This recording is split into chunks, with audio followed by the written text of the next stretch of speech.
What's the matter, old friend? Can't catch your breath? I know what you're thinking. Your teammate with the magic ring should be here to relieve you from monitor duty soon. But he was early, I'm afraid. We got him as soon as he stepped out of the teleporter. Today on the Comic Book Report, Wanted and Big Game Library Edition. Stick around and check it out.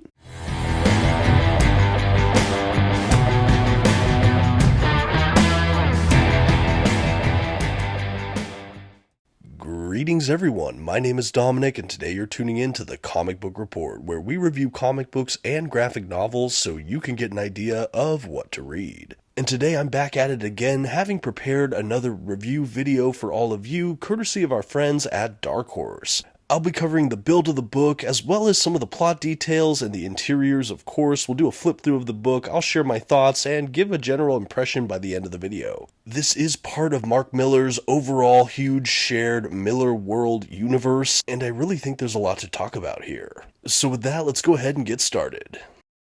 First, some quick facts about today's collection. The issues in this volume were written by Mark Millar and illustrated by L.G. Jones and Pepe Larraz. The volume itself was published by Darkhorse in 2024. Wanted was originally published by Top Cow Productions beginning in 2003, and Big Game was originally published by Image Comics back in 2023. As far as what this volume collects, it includes Wanted issues 1 through 6, Wanted Dossier, and Big Game issues 1 through 5. Now this is an oversized hardcover edition with nice glossy print paper stock, a sewn binding, and a total of 360 pages. At this time, I'd like to go ahead and issue a general spoiler warning. I will be flipping through the contents of today's collection and commenting on plot points throughout.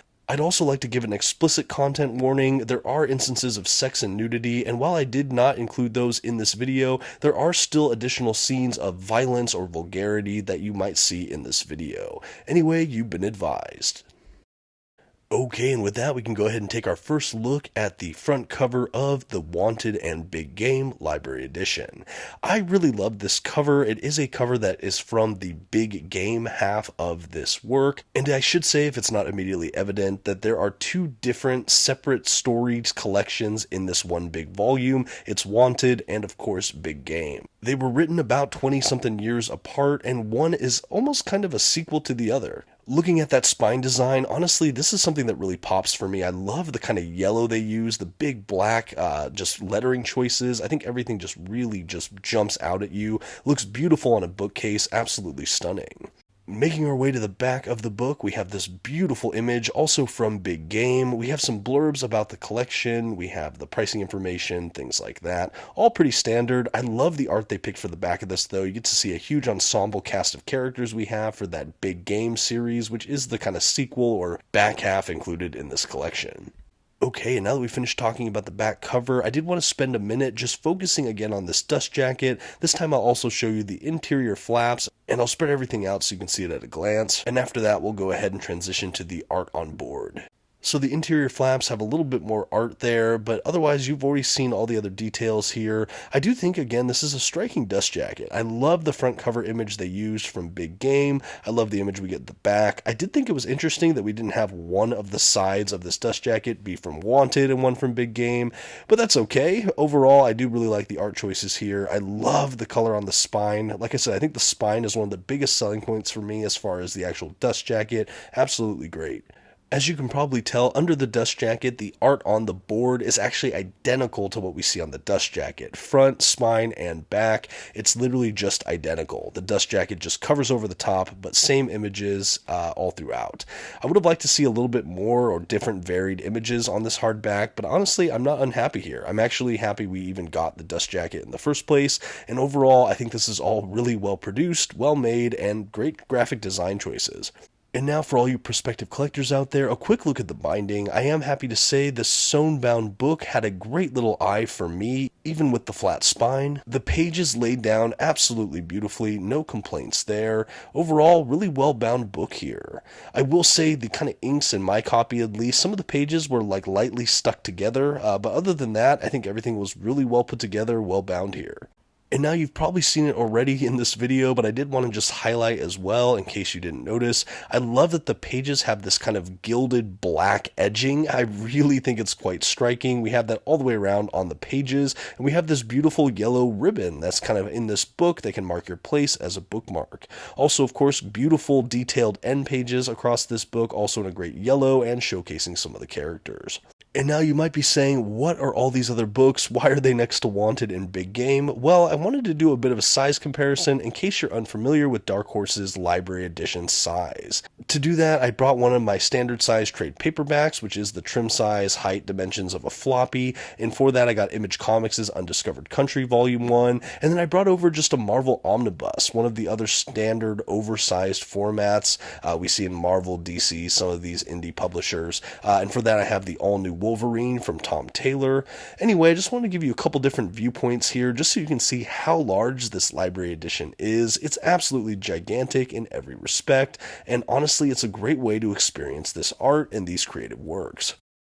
Okay, I think that's enough about the build of the book. Let's go ahead and start diving into the book itself. After those end pages, we have a nice title page, kind of creator breakdown page, publication information page, and then we jump right into Wanted. So how this book breaks down, we have the first handful of issues that is the Wanted series. Then we have the Wanted dossier, which is kind of their special features gallery. It's kind of a breakdown of a lot of the main characters, some kind of bios about the characters, some bonus artwork, and then we jump over to Big Game, which is this kind of sequel miniseries.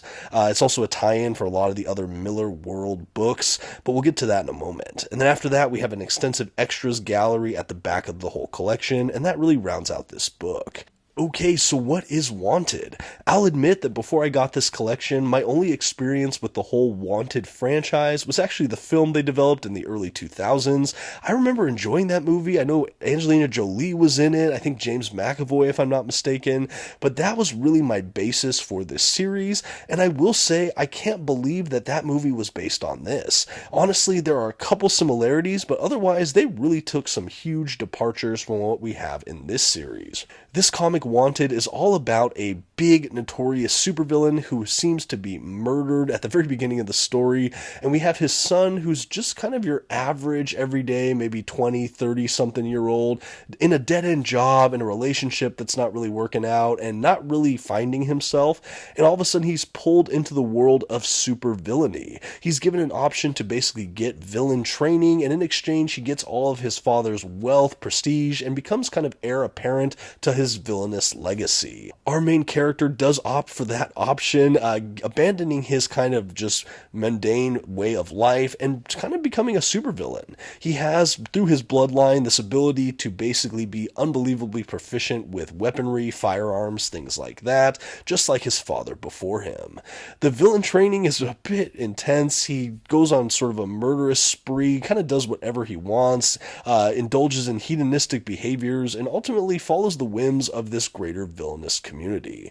As we make our way through the pages of Wanted, we also try to unravel who the murderer of his father was, who perpetrated that, and also we get to see kind of the villainous hierarchy. In this world as well, one of my favorite facets was that this is kind of supposed to be our world, and there really isn't a knowledge of these supervillains. Everyone's super underground, and the general public has no idea. In fact, there is no actual superheroes left in this world. We find out that back in the 80s, the supervillains all ganged together and destroyed, killed off all of the world's superheroes, and then erased everyone's memories of it, removing kind of the magic from the mainstream world. And that's where our character, again, gets absorbed into this greater world, greater understanding to what's going on. But we come in at a really interesting kind of destabilizing time because there's this other big villain named Mr. or Dr. Rictus. He's kind of this skeletalized looking creepy guy who's basically trying to buck the status quo they've been in for years, saying, if I'm going to be supervillain, I want to be loud and proud about it, and people should know. I think we should forego all of the secrecy and just do whatever the heck we want. Recently, he's been kept in check and outvoted by the greater villain community, but in the kind of passing of the torch for our main titular character, he goes on a spree, killing off a lot of the other council members and wanting to break even badder. So, of course, our heroes are trying to basically stop him. And I say heroes in really not a good sense of that word. These are villainous and deeply deeply flawed, broken, and in some cases disgusting people. This work is very vulgar and profane. We do have a lot of instances of blood, violence, graphic language, profanity. We do have a couple instances of sexual activity and nudity at different points. I would say that is not overly aggressive, but it is present for those maybe like myself that don't really like that material. Just a heads up there, I wasn't aware of what was actually included in this. But everything else, I would say it is an entertaining ride. There is this kind of pop, punk, in your face feel to it. There are shades to me of things like Fight Club, where you have this kind of mundane guy pulled into this world of ultra violence and edge. So that is kind of here too. I think that it is very in your face. I think that that's a good way to describe Wanted. But ultimately we land the plane, and a big kind of twist here is that his father is actually still alive. And we find that this was all part of his training, and he's sort of risen in the ranks, and ultimately the series ends with him becoming kind of the world's biggest supervillain. And that was a really interesting arc and story here. It's not really redemptive in any way. We do have our characters going through a pretty substantial arc. We have a lot of great secondary characters as well, but everyone in here is just deeply flawed and not very good human beings, I would say. So if you like your storytelling with a lot of virtuous kind of hero figures, Wanted may not be for you. But if you're looking for kind of a Fight Club-esque kind of punk in your face kind of vigilante crime supervillain story, this might be up your alley. After the main Wanted story, we go to that Wanted dossier here that you're seeing, which is a lot of the kind of special features. We have breakdowns of a lot of main characters, things like that, a little essay at the back, and then we go directly into the Wanted miniseries. And now this is really fascinating to me. So this is a sequel to Wanted, but it's also kind of a collaborative sequel that really draws in a lot of the other Millar World or Millarverse properties, things like the Ambassadors, we have the Magic Order, we have Hit Girl, we have the Kingsman kind of stuff, so many other properties I'm kind of loosely familiar with culturally that Mark Millar has done in these indie titles, all kind of get drawn into big game. And I think that this was a real masterstroke. I knew just enough to really enjoy this, though I think that people that really invest in the Millar World stuff will probably like it even more. I will say there's a feeling of maybe over cameoization, but overall I did love to see it, and I liked all the connective tissue between all of the Millar works. But big game, if you know nothing about it, it does take place 20-ish years after the events of Wanted, and we have our main character from the first series now in full-fledged villain mode. In fact, he's kind of ruled the world behind the scenes as kind of this shadowy supervillain, and he's really just making strides to be even more villainous. In the time since Wanted, we have seen different hero organizations pop up, like the Ambassadors, like Hit Girl, like what's going on with Kingsman, or even the Chrononauts, and so many more, and he really wants to stop that. He wants to roll it back even further, and so him and his colleagues basically set apart to destroy the heroes that have kind of popped up in the world, to create an event kind of like what happened in the 80s that destroyed all the heroes. And so it's sort of like all of these other Mark Millar franchises that are heroic battling the forces of our main character from Wanted and Nemesis, who's another really fun Millar character. And that really is what we have for the most part in this book. But I think how the Millar properties all worked so well together for big game, it really just shocked me. I think it was very fun. I think the only real drawback there for me was just making it feel maybe overstuffed with characters. I think we maybe could have streamlined it even further. And of course they do really focus on just a small handful, like our main character from Wanted, Nemesis for that side of things, and then probably Hit Girl is maybe one of the most prevalent characters as far as the side of right. But we do get the Ambassadors, the Chrononauts, and more. But essentially it really is them going on kind of a murder spree, trying to stop the last of the heroes. We have the Chrononauts basically traveling back in time and seeing that before the 80s there were superheroes in the world. There's kind of a fun little nod to Superman, which I love to see. We have Hit Girl getting into all sorts of time travel shenanigans and ultimately really trying to spearhead the resistance movement against all these villains. And yeah, it ultimately goes into a final kind of super battle, and we have kind of a heroic, victorious end. And while there is still a lot of violence and vulgarity in the language in this one, it is a lot less profane seeming than Wanted. There's also no instances of nudity or sexuality in Big Game, again, for people that are concerned about that. We also have a different art direction here, but I do think it is still striking and enough visually similarity that I could still recognize some of the characters from the first Wanted series. And while this is a sequel to Wanted, like I said, it's more than that. It's bigger than that. I think you can enjoy it by itself if you know a little bit about what happened in Wanted, but you certainly don't need to know all the Millar World properties to enjoy this book. But like I said, I think the more you know, the more you'll be rewarded enjoying this work. Perhaps superficially as well, I am a sucker for any story that goes into time travel or time travel mechanics, and we definitely get that a ton in Big Game. There's kind of some history rewriting at some points, but I really loved it. We also get to see kind of bigger galactic threats that are even bigger than this villainous organization and how they thwart that through the use of time travel and just fighting. I love seeing the superheroes come together. The stuff with the Magic Order characters I thought was really fun too, seeing how they could or could not intervene with all the matters here. Action sequences were all great. Like I said, what I did know of the Millar properties, I really enjoyed. And yeah, it was just quite a ride between these two miniseries. I will say there does feel like a bit of a disconnect. Again, even though one is a sequel to the other, if you're looking for tonal similarities, it's not the most faithful as a sequel. But if you're looking for the characters to feel the same that are included in Wanted, absolutely you can see that here. But again, it feels bigger than just a standard sequel. It did have something to say, and it felt just like this amazing big sandbox.